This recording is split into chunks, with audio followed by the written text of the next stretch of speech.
मधुरं स्वरूपं कर्माचिते च मधुरं मधुरस्मृतिश्च बुद्धिं प्रबोधय प्रभो मधुबोधशक्तिं विद्यां प्रयच्छ परमां परिभावयामि। कोमलं कूजयन् वेणुं श्यामलोऽयं कुमारकः वेदवेद्यं परं ब्रह्म भासतां हृदये मम। कूजन्तं राम रामेति मधुरं मधुराक्षरम् आरुह्य कविताशाखां वन्दे वाल्मीकिकोकिलं। निगमकल्पतरोर्गलितं फलं शुकमुखादमृतद्रवसंयुतं पिबत भागवतं रसमालयं मुहुरहो रसिका भुवि भावुकाः। क्षणादपि सुनीचेन तरोरपि सहिष्णुना अमानिना मानदेना कीर्तनीयः सदा हरिः। नारायणाखिलगुरो भगवन्नमस्ते शिवाय नमः शिवलिंगाय नमः। तन्मे मनः शिवसंकल्पमस्तु सर्वे भवन्तु सुखिनः। श्री राम जय जय राम।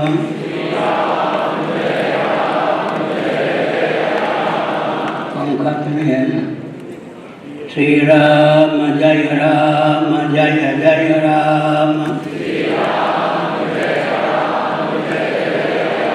श्री राम जय राम।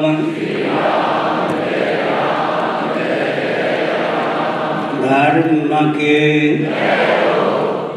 अधर्म का प्राणियों में विश्व का गौ माता की गौ हत्या भारत सर्वभूत हृदय धर्म सम्राट श्री स्वामी करपात्री जी महाराज की, श्री जगन्नाथ महाप्रभु की, श्री बलभद्र महाप्रभु की, भगवती सुभद्रा देवी की, चक्र सुदर्शन महाभाग की, विमलाम्बा भगवती की। हर हर गोविंद जय जय गोपाल जय जय।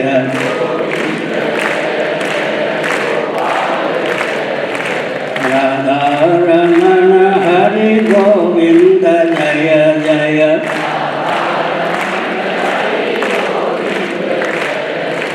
श्री कृष्ण गोविंद हरे मुरारे।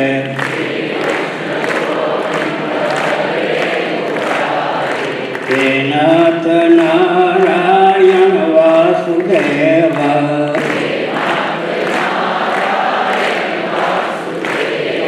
गोविंद जय जय गोपाल जय जय।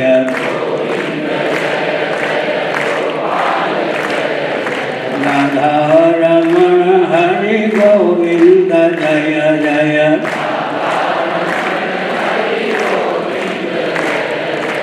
हम हिंदू राष्ट्र बनाएंगे, हम भारत भव्य बनाएंगे। हिंदू सर से मानसर तक भारत बृहद बनाएंगे। स्वस्तिक चिह्नित सूर्य अंकित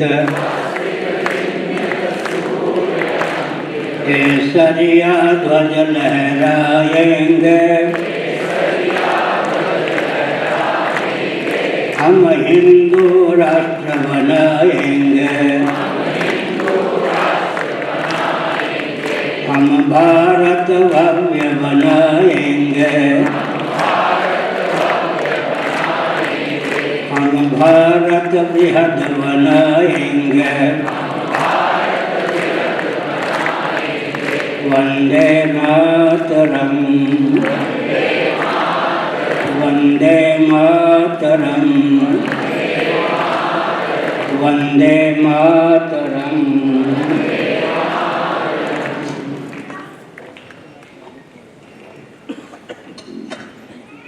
ऐसे तेज नहीं है। अच्छा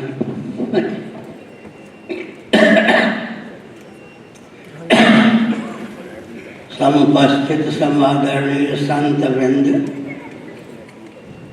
विद्वद वृंद, भक्त वृंद एवं भक्तिमती मातृशक्ति, आपके अपनत्व की सराहना, आपकी सहभागिता की सराहना। सज्जनों, यह भारत विश्व का हृदय है। भगवान सच्चिदानंद स्वरूप सर्वेश्वर यहाँ श्री रामकृष्ण आदि रूपों में अभिव्यक्त होते हैं। जगत जननी भगवती यहाँ सीता, रुक्मिणी, राधा आदि रूपों में अभिव्यक्त होती हैं। हम विकास के पक्षधर हैं, परंतु विकास के नाम पर भारत को दिशाहीन करना उचित नहीं है। सृष्टि की संरचना का जो प्रयोजन है, मानव जीवन की सार्थकता जिसमें सन्निहित है, उसे समझकर ही विकास को परिभाषित और क्रियान्वित करने की आवश्यकता है। सुसंस्कृत, सुशिक्षित, सुरक्षित, संपन्न, सेवापरायण, स्वस्थ, सर्वहितप्रद व्यक्ति और समाज की संरचना वेदादि सम्मत राजनीति की परिभाषा सिद्ध है।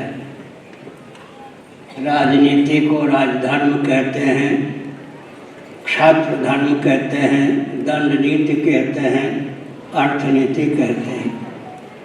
राजनीति, राजधर्म, दंड नीति, अर्थनीति, क्षात्र धर्म, ये पांचों पर्यायवाचक एक अर्थक हैं। ध्यान रखने की आवश्यकता है। भारत के रूप में समुद्भाषित हो, इसके लिए प्रयास करना चाहिए। मांडूक्य कारिका का अनुशीलन करने पर यह तथ्य समुद्भाषित होता है कि उपाय स्ववताराय, जगत जगदीश्वर में मनोनिवेश की भावना से रचा गया है। जीविका की आप उपेक्षा मत कीजिए, पर ध्यान रखिए जीविका जीवन के लिए हो, कहीं जीवन ही जीविका के लिए न हो जाए। जीविका है जीवन के लिए, जीवन है जीवन धन जगदीश्वर सर्वेश्वर की अभिव्यक्ति के लिए। एक दार्शनिक और वैज्ञानिक तथा व्यावहारिक तथ्य है, प्रत्येक अंश स्वभावतः अपने अंश की ओर समाकृष्ट होता है। वृक्ष में पत्र, पुष्प, फल इत्यादि लगे होते हैं। जब उद्गम स्थान से च्युत होते हैं तो अंशी सदस्य पृथ्वी की ओर समाकृष्ट होते हैं। पृथ्वी के आकर्षण का केंद्र सन्निकट निर्विशेष जल है। जल के आकर्षण का केंद्र सन्निकट निर्विशेष उपादान कारण अग्नि है। अग्नि के आकर्षण का केंद्र वायु है। वायु के आकर्षण का केंद्र आकाश है। आकाश के आकर्षण का केंद्र अव्यक्त है।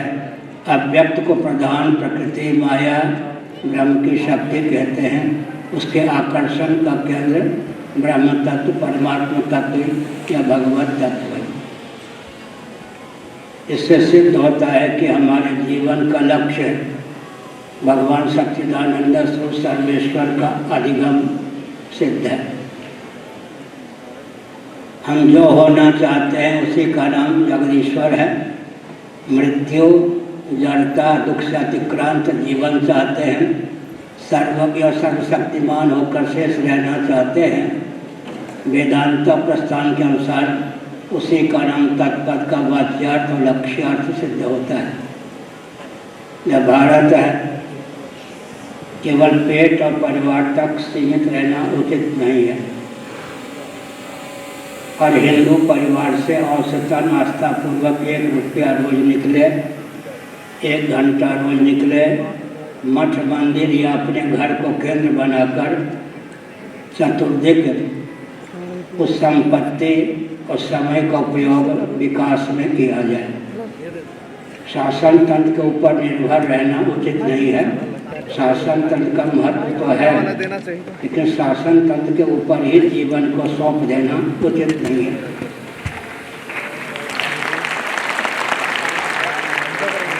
अधिकांश जो राजनेता होते हैं वे शब्द वेदी वर्ण का उपयोग करते हैं। फूट डालकर राज्य करने की कूटनीति में माहिर होते हैं। उनके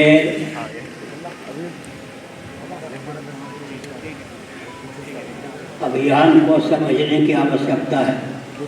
सवर्ण असवर्ण, श्रमजीवी बुद्धिजीवी, आदिवासी आगंतुक के राजनेताओं के द्वारा चलाए गए अभियान हैं। कूटनीति के आधार पर राजनीति विभाजन करने वाली सामग्री है। राजनेता विभाजित कर देते हैं देश को। राजनेता तो चाहिए, लेकिन ध्यान रखने की आवश्यकता है हमारे अस्तित्व आदर्श पर प्रहार करना राजनीति या राजनेता का दायित्व नहीं है। इस तथ्य को निर्गम करने की आवश्यकता है। मानव जीवन की सार्थकता को देखते हुए यह समझना आवश्यक है कि यत् करोसि यदश्नासि यत् जोहोसि ददासि यत् तपस्यसि कौन्तेय तत्कृष्णमरणम्। यहाँ स्वतंत्र कोई चेष्टा नहीं है, भगवदर्थी सारी चेष्टा है। यह सनातन धर्म की विशेषता है। हम स्नान करते हैं तो देवी देवता को स्नान कराने की पात्रता समर्पित करने की भावना से। हमारे यहाँ भोजन बनता है तो देवी देवता को भोग लगाने की भावना से। हम भोजन करते हैं तो देवी देवता को भोग लगाकर, हम शयन करते हैं तो देवी देवता को योग निद्रा लाभ कराकर, हम जगते हैं तो देवी देवता को योग निद्रा से उठाने की भावना से। कोई पृथक चेष्टा नहीं है। मैं एक संकेत करता हूँ, नीति प्रीति स्वार्थ और परमार्थ चारों में सामंजस्य साधने की विधा भगवान राम से सीखनी चाहिए। हमारा जीवन मंगलमय, अपने लिए सबके लिए हितप्रद तभी सिद्ध हो सकता है जब हम नीति प्रीति स्वार्थ और परमार्थ चारों में सामंजस्य साधना सीखें। नीति के पक्षधर प्राय कर्कश हो जाते हैं, प्रीति का निर्वाह नहीं कर पाते। प्रीति के पक्षधर दीवाने हो जाते हैं, नीति का निर्वाह नहीं करते। स्वार्थ के वशीभूत व्यक्ति परमार्थ की उपेक्षा कर देते हैं। बहुत से व्यक्ति परमार्थ के नाम पर स्वार्थ की उपेक्षा कर देते हैं। तो भगवान राम की नीति है, हम नीति प्रीति स्वार्थ और परमार्थ चारों में सामंजस्य साधकर व्यवहार करें। हमारा जीवन अपने लिए और सबके लिए तप्रद होगा। चार सकार का ध्यान रखें। सच्चिदानंद स्वरूप सर्वेश्वर के स्मरण का बल हो, सद्भाव पूर्वक संवाद का बल हो, सेवा का प्रकल्प हो, संग बल हो। चारों सकारों से मंडित हमारा जीवन अपने हित में, सबके हित में प्रयुक्त और विनियुक्त हो सकता है। यह ध्यान रखने की आवश्यकता है। जितने भौतिकवादी हैं इनकी बहुत दयनीय स्थिति होती है। ये पंचभूतों को तो जानते नहीं, भूतों का ही ज्ञान नहीं है तो भौतिकवादी इनको कैसे कहें। दूसरी बात है, इंद्रिय तादात्म्यपन्न भौतिकवादी होते हैं, चेतना विशिष्ट शरीर को आत्मा मानते हैं। परंतु हमारा सिद्धांत है, देह के नाश से जीवात्मा का नाश नहीं होता, देह के भेद से जीवात्मा में भेद की प्राप्ति नहीं होती। गीता में स्वचक्षु, दिव्य चक्षु, ज्ञान चक्षु का वर्णन है। जब हम किसी व्यक्ति को पिता समझते हैं, ज्ञान चक्षु सन्निहित दिव्य चक्षु भावित स्वचक्षु का उपयोग होता है। जब हम किसी स्त्री को माता समझते हैं। ज्ञान चक्षु सन्निहित दिव्य चक्षु भावित स्वचक्षु का उपयोग होता है। गीता में तीनों चक्षु का वर्णन किया गया है। न तुमाम शक्ति से द्रष्टु मने नैव स्वचक्षुषा दिव्यम ददामि ते चक्षु पश्चिमे योगमैश्वरम।